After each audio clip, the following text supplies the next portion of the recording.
Hidup Pancasila. Hidup. Terima kasih kawan-kawan. Kok agak gemetar di sini? Apakah udah ada aroma-aroma pembangkangan sipil berskala besar kalau kita lanjutkan? Tapi kayaknya nggak perlu kita lakukan pembangkangan sipil. Tapi yang harus kita lakukan adalah perlawanan rakyat semesta. Kita dari tadi bicara buruh, mahasiswa, kita lupa ada elemen lain seperti petani dan nelayan.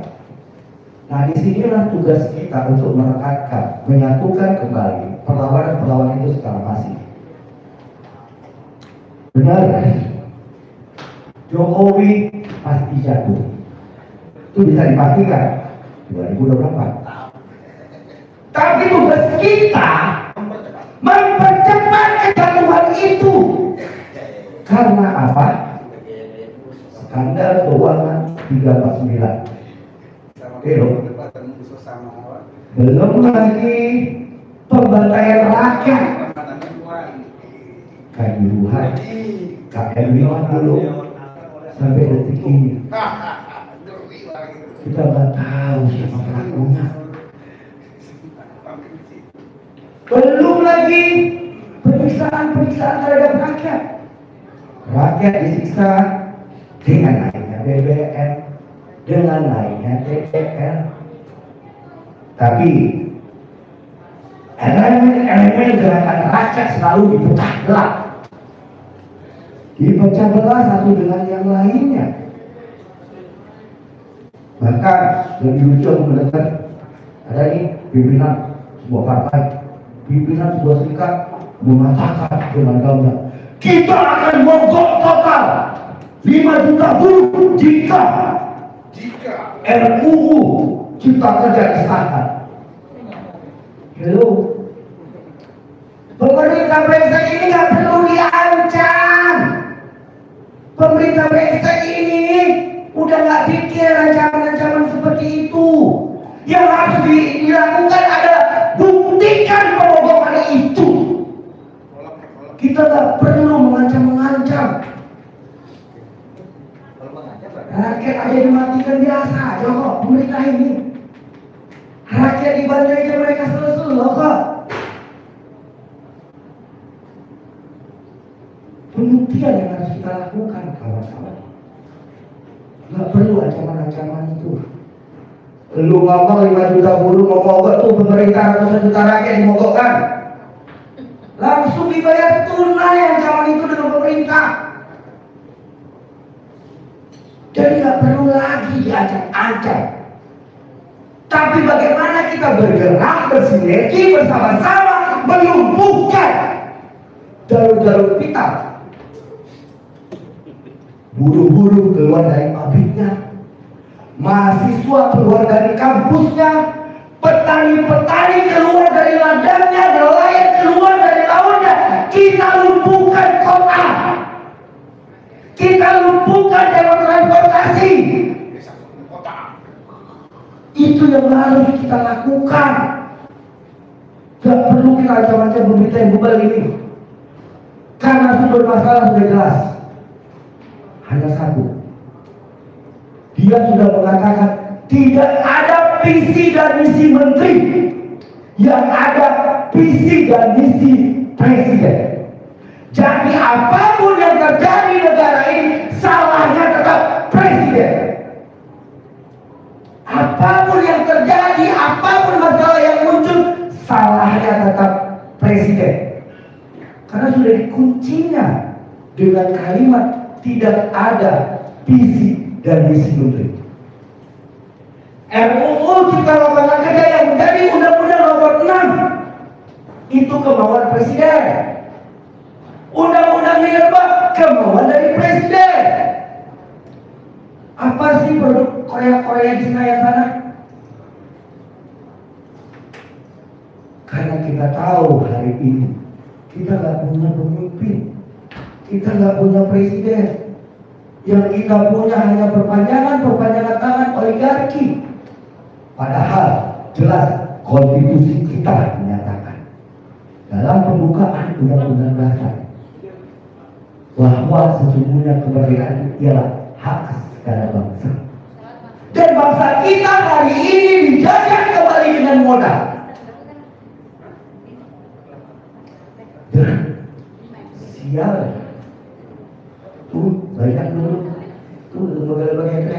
NKRI harga mati.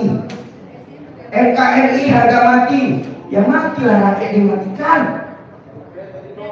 Di mana letak NKRI harga mati itu ketika tambang-tambang kita dikuasai oleh asing? Di mana letak NKRI harga mati itu ketika laut kita dengan gampangnya kapal-kapal asing masuk?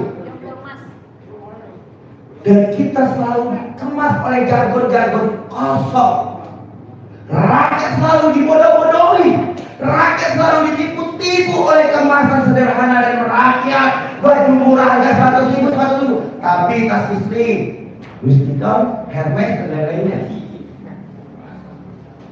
Ini kan jargon-jargon kosong yang diberikan pada rakyat. Rakyat dengan gampangnya mengatakan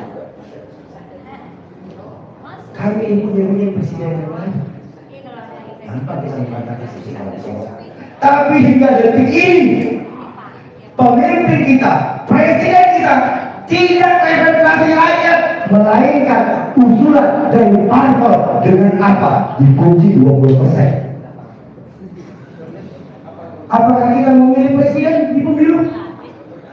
Apakah kita memilih presiden kita langsung? Tidak, kawan-kawan.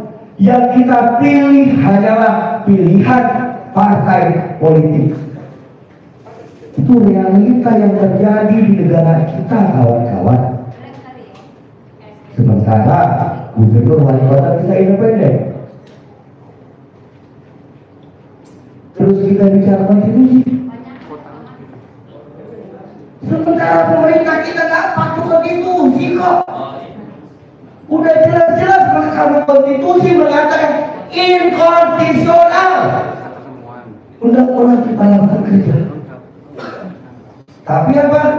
Muncul Perpu haram jadah dan melahirkan undang-undang yang haram jadah juga bagi buruh, bagi rakyat Indonesia. Inilah kegelisahan kita, kawan-kawan. Kita ini di sini berhibur orang-orang yang gelisah. Gelisah melihat kondisi bangsa kita yang amburadul dan carut marut. Kita diwajibkan bayar pajak. Dari mulai pajak pendapatan, pajak PPN, banyak kali pajak-pajak, bahkan beli rokok, bahkan beli pokok aja lagi pajak kita banyak. Tapi brengseknya, uang pajak yang kita bayar hanya untuk memperkaya mereka, yaitu dirjen pajak. Tengok kekayaannya. Ada lagi statement kepala negara mengatakan ASN jangan ubah kemewahan, jangan menunjukkan kemewahan. Itu dikira, tapi istri dan mantunya bro, istri dan mantunya jajangannya Hermes. Ini kekonyolan yang dipertontonkan. Dunia sudah bergerak. Dulu Filipina membuktikan ketika Marcos ditumbangkan oleh rakyatnya karena apa? Karena istrinya bermewah-mewah, keluarganya bermewah-mewah. Kita juga sudah membuktikan Orban ditumbangkan karena apa? Karena KKN. Tapi lebih brengsek lagi hari ini, kawan-kawan. New Orban sudah muncul. KKN plus, bukan lagi bukan. KKN plus dinasti kekuasaan. Dan ini tanpa malu-malu dipertontonkan seorang kepala negara di negeri ini. Anak mantu ipar. Untuk bentar lagi cucu. Bentar lagi cucu, itu gue 10 lagi cucu. Kan sudah brengsek sebenarnya, kawan-kawan. Makanya kita konkretkan aja perlawanan ini. Kita konkretkan aja siapa musuh bangsa hari ini, siapa musuh rakyat hari ini. Kita konkretkan aja. Musuh rakyat hari ini adalah pemerintahannya sendiri. Itu kita konflikkan kawan-kawan. Kalau masalah di kampung, habis ujung-ujung pernah ditangkap kok. Belum perjuangan? Tidak, malah makin total berjuang. Kalau masalah ditangkap, Soekarno-Hatta juga ditangkap kok. Tapi yang pasti kawan-kawan, ingatlah, hidup hanya sekali. Kita diberi pada pilihan, mati mulia atau mati terhina. Itu hanya pilihan sama kita. Tapi aku cuma mengajarkan rekan semua tetap konsisten berjuang di garis rakyat. Tetap kokoh berdiri menyuarakan suara kaum-kaum yang tidak bisa bersuara, kaum-kaum yang dipaksa dibungkam. Kita harus konsisten untuk itu kawan-kawan. Kita harus tunjukkan ke depannya kita tidak lagi cuma berorasi. Kita tidak lagi cuma hanya kumpul-kumpul. Ke depannya kayak tadi bilang, ya minimal kita terawih bareng, umum-umum waktu terawih bareng kita kayak KTPN. Bila perlu buka puasa bersama di sana dengan mobilisasi rakyat. Minimal itu yang kita dorong kawan-kawan. Bila perlu lagi sampai sholat id di sana kita. Total kita melawannya.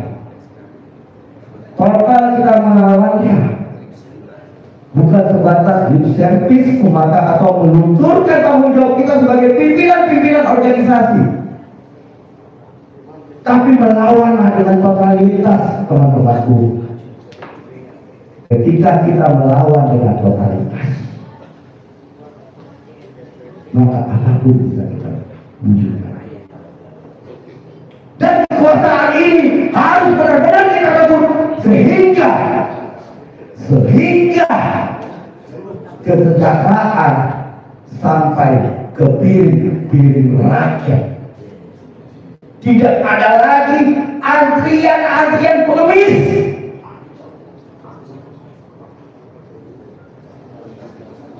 Ketika kemarin seorang kepala negara memberi bantuan amplop.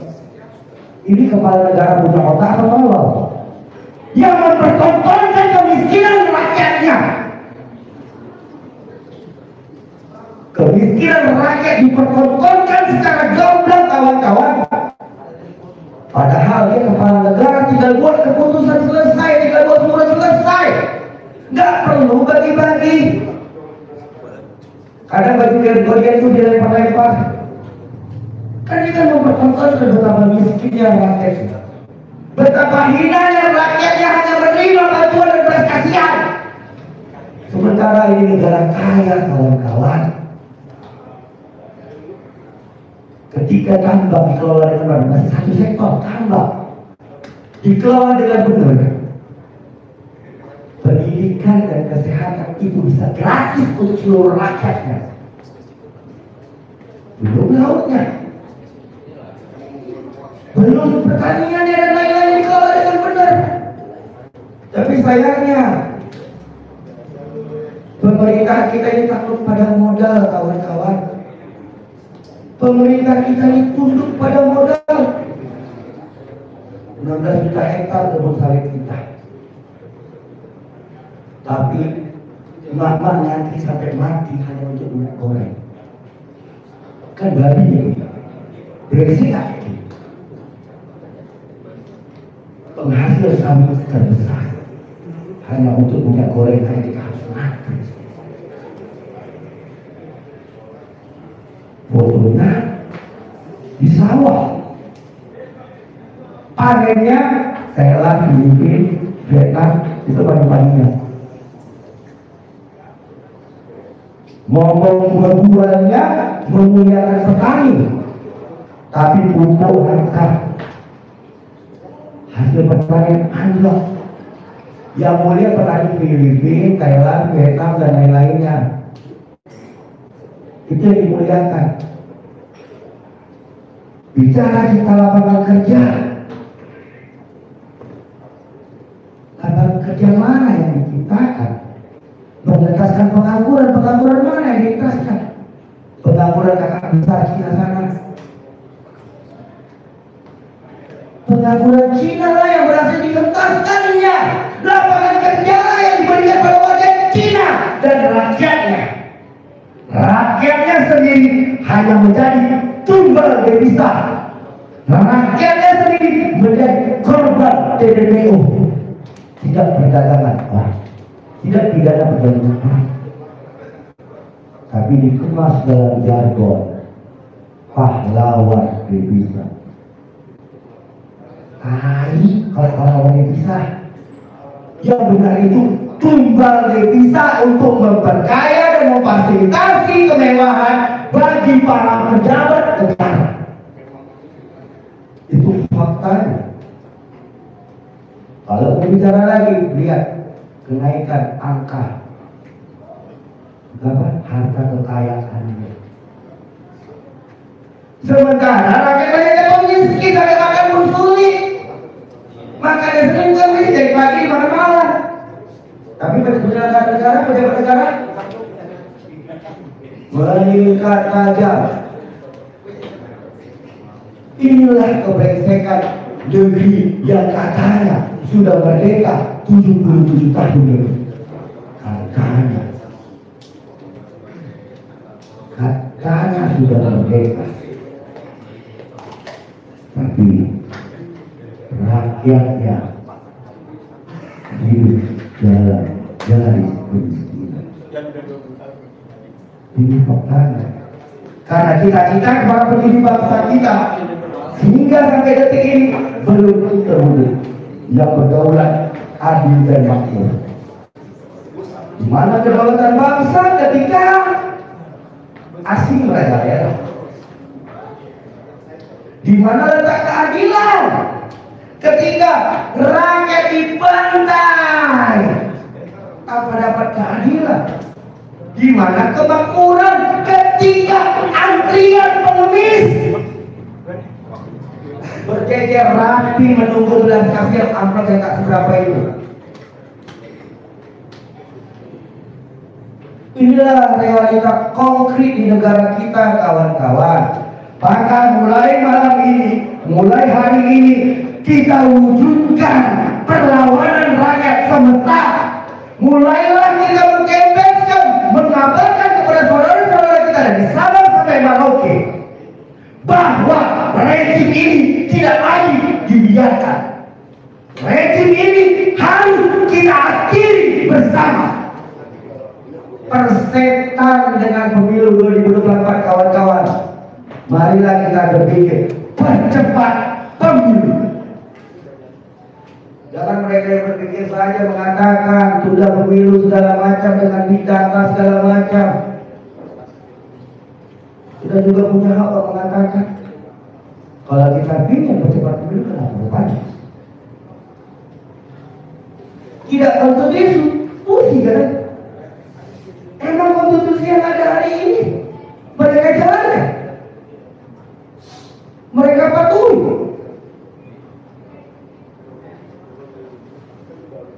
Maka sudah sepatasnya lah kita lakukan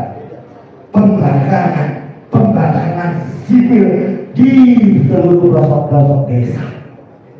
Ini harus kita sampaikan. Bila perlu sampai 3 RW. Pembangkangan ini harus kita lakukan secara bersama-sama. Jadi kita tak perlu lagi mengancam pemerintah kayak pimpinan serikat buruh itu yang mengatakan agak mogok total 5 juta. Bermudah disahkan malah mogoknya. Justru pemerintah menjawab sudah. Oke, kalau cuma 5 juta kami berikan ratusan juta. Mogok total juga liburan lebaran. Karena tahun lalu juga dia mengatakan juga gitu, mau mogok. Tapi akhir Desember liburan tahun baru. Oke kawan-kawan, sekian dari saya. Salam, libur lagi. Terima kasih.